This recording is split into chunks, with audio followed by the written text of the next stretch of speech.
सभापति महोदय, पिछले साल सितंबर में इस गरिमामयी सदन के समक्ष मैंने एक विस्तृत वक्तव्य ईस्टर्न लद्दाख में भारत चीन सीमा पर हुई डेवलपमेंट्स के बारे में दिया था। मैंने यह बताया था कि चीन द्वारा पिछले वर्ष अप्रैल मई 2020 दौरान ईस्टर्न लद्दाख की सीमा के समीप भारी संख्या में शस्त्र बल तथा गोला बारूद आदि इकट्ठा कर लिया गया था। चीन द्वारा येलेसी के आसपास कई बार ट्रांसग्रेशन का भी प्रयास किया गया था। हमारी सशस्त्र सेनाओं ने उन सभी प्रयासों के दृष्टिगत उपयुक्त जवाबी कार्रवाई की थी। राष्ट्र के साथ इस सदन ने भी उन वीर भारतीय सैनिकों को श्रद्धांजलि दी थी जिन्होंने भारत की सीमा की रक्षा करते हुए अपना बलिदान दिया था। आज मैं इस सदन को कुछ और महत्वपूर्ण डेवलपमेंट्स के बारे में बताना चाहता हूं। सभापति महोदय, पिछले वर्ष सितंबर से दोनों पक्षों ने एक दूसरे के साथ मिलिट्री और डिप्लोमेटिक चैनल्स द्वारा संवाद स्थापित कर रखा है। हमारा यह लक्ष्य है कि एलएसी पर डिसएंगेजमेंट तथा यथास्थिति हो जाए ताकि पीस एंड ट्रैंक्विलिटी पुनः स्थापित हो सके। मैं संक्षेप में वहां की ग्राउंड सिचुएशन के बारे में सदन को दोबारा अवगत कराना चाहता हूं। सदन को ज्ञात है कि चीन ने अनधिकृत तरीके से लद्दाख केंद्र शासित प्रदेश के लगभग 38,000 वर्ग किलोमीटर पर 1962 के संघर्ष के समय से कब्जा बना लिया है। इसके अतिरिक्त पाकिस्तान ने अनधिकृत तरीके से पाक ऑक्युपाइड कश्मीर में भारत की लगभग 5,180 वर्ग किलोमीटर भूमि तथा कथित चीनो पाकिस्तान बाउंड्री एग्रीमेंट 1963 के तहत चीन को दे दिया है। इस प्रकार चीन का 43,000 वर्ग किलोमीटर से ज्यादा भारतीय भूमि पर अनधिकृत कब्जा है। चीन पूर्वी क्षेत्रों में भी अरुणाचल प्रदेश की सीमा पर करीब 90,000 वर्ग किलोमीटर 90,000 वर्ग किलोमीटर भूमि को अपना बताता है। भारत ने इन अनजस्टिफाइड क्लेम्स तथा अनधिकृत कब्जे को कभी भी स्वीकार नहीं किया है। सभापति महोदय, मैं सदन को यह भी बताना चाहता हूं कि भारत ने चीन को हमेशा यह कहा है कि बाइलेटरल रिलेशन दोनों पक्षों के प्रयास से ही विकसित हो सकते हैं।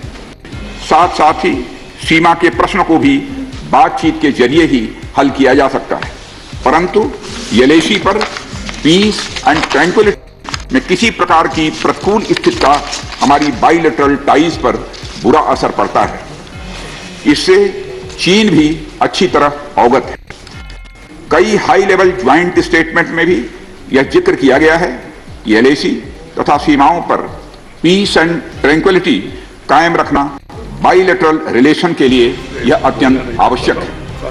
सभापति महोदय, पिछले वर्ष से चीन के द्वारा उठाए गए कदमों के कारण पीस एंड ट्रैंक्विलिटी पर प्रतिकूल असर पड़ा है।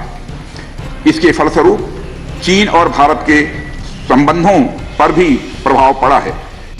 उच्च स्तर पर चीन के साथ कई बार बातचीत के दौरान, जिसमें मेरे द्वारा चीनी रक्षा मंत्री के साथ पिछले सितंबर की बैठक और मेरे सहयोगी विदेश मंत्री श्री जयशंकर जी की चीनी विदेश मंत्री के साथ तथा हमारे एनएसए श्री अजीत जी डोभाल की अपने चीनी काउंटर पार्ट के साथ बातचीत शामिल है।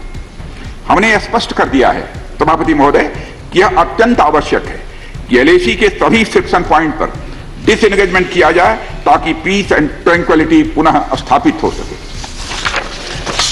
सभापति महोदय, पिछले वर्ष मैंने इस सदन को अवगत कराया था कि एलएसी के आसपास ईस्टर्न लद्दाख में कई फ्रिक्शन एरियाज बन गए हैं।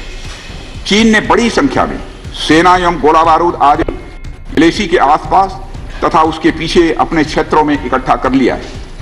हमारे सशस्त्र सेनाओं द्वारा भी भारत की सुरक्षा की दृष्टि से एडिक्वेट तथा इफेक्टिव काउंटर डिप्लॉयमेंट भी किए गए हैं।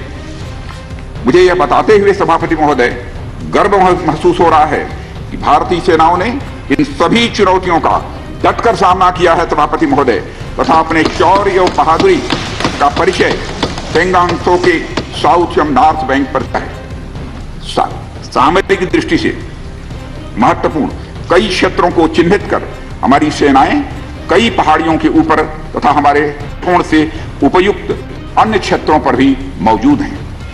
भारतीय सेनाएं अत्यंत बहादुरी से लद्दाख की ऊंची दुर्गम पहाड़ियों तथा कई मीटर बर्फ के बीच में भी सीमाओं की रक्षा करते हुए अडिग हैं और इसी कारण हमारा एज बना हुआ है। सभापति महोदय, हमारी सेनाओं ने इस बार भी यह साबित करके दिखाया है कि भारत की संप्रभुता एवं अखंडता की रक्षा करने में वे सदैव हर चुनौती से लड़ने के लिए तत्पर हैं और अनवरत कर रहे हैं।